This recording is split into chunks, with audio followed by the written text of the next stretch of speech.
Hey everyone, welcome back. Today we're going to talk about the Eastern philosophy um, and the sections that are in it. So, Eastern philosophy begins with Hinduism, followed by Buddhism, and it trickles down further into Confucianism and Daoism. Um, Starting with Hinduism, it is one of the oldest philosophies on the eastern side, and it dates as back as to 1200 BC, and it is believed to date back that into 1200 BC. And the main text to understand the to understand Hinduism would be Bhagavad Gita and the Upanishads. Upanishads are the compilation of the philosophical text of each of the four Vedas that have been, in our Eastern culture. The four Vedas, like the Rig Veda, Yajur Veda, Sama Veda, and the Athar Veda. So the last part of all of these Vedas are the philosophical text, and that have been compiled into Upanishads. So to understand Hinduism, that would be a very good place to start. And the other place, which is also very famous, is the Bhagavad Gita.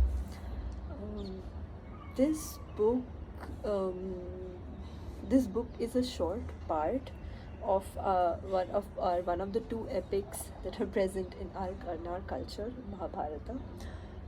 This entire book is a conversation between Krishna and Arjun while they are on the battlefield and as the battle is about to begin. What is surprising about this book is if you can separate the God element in the book, the points discussed in this book are so relevant even to this day, and I think they will continue to be relevant for our future generations also. So this is a very very great place, to consume our philosophy, our school of thought. So for Hinduism, please give Upanishad and Bhagavad Gita a go. I'll put down the name of the translations that I follow.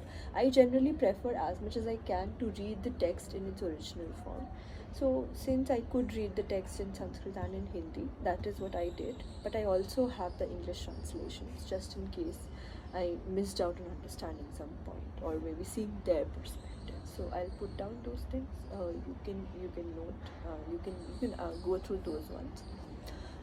From Hinduism, what came out over after a couple of centuries was Buddhism, and Buddhism is already a very famous culture that we are aware of.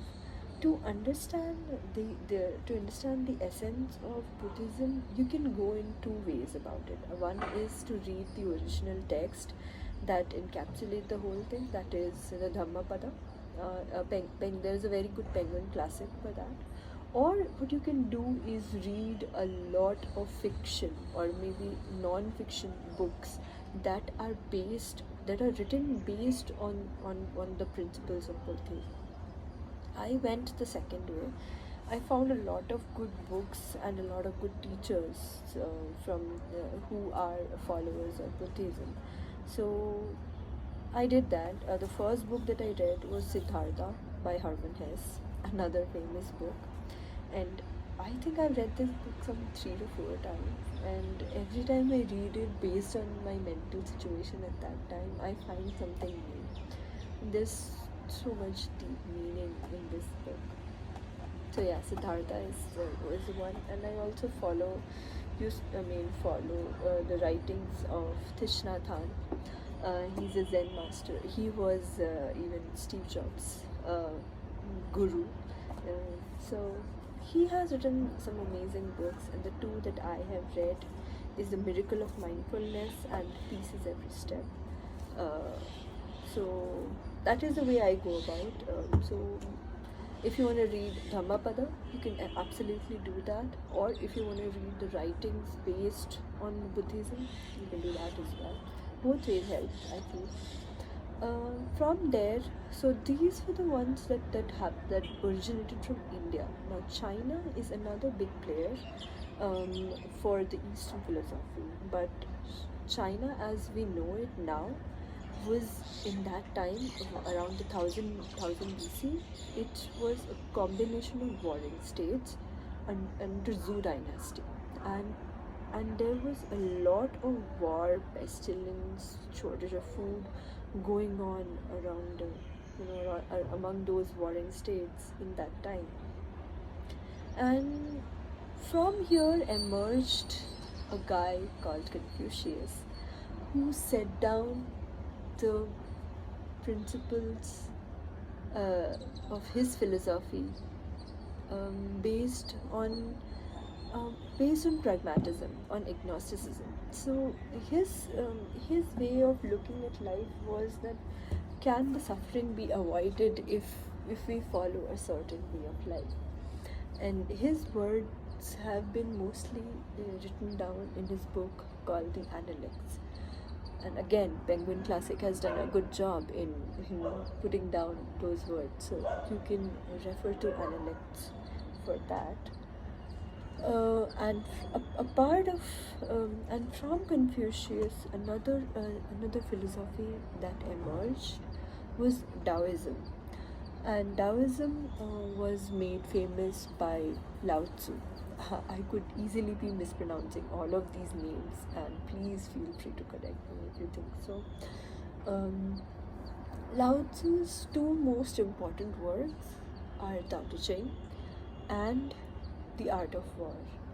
These books are so short, so simple, yet the amount of knowledge they have is mind-blowing. I mean, I read The Art of War twice, and I feel that those pointers can be actually be used to tackle the battlefield of life in your each and every day, if we understand the meaning behind those words. So yeah, The Art of War and Dao De Jing, these two are some of the amazing books that from his time. So by this time we have reached the 4th century BC. Daoism was prevalent towards the end of 4th century BC. So we are now around the same time as where we stopped our Western philosophy. One disclaimer again that I would like to give is that Eastern philosophy has not been, it has not been studied as much by the Western scholars as much as the philosophy coming from Greece or Italy has been. So it is quite hard to find a lot of different materials on that to understand. Eastern philosophy is like the neglected older child in the household. I compare Eastern philosophy with Meg March, whereas the Western philosophy gets to be Jo March, who is headstrong and is petulant at times, gets to do what she wants, gets to shout, gets to create a scene.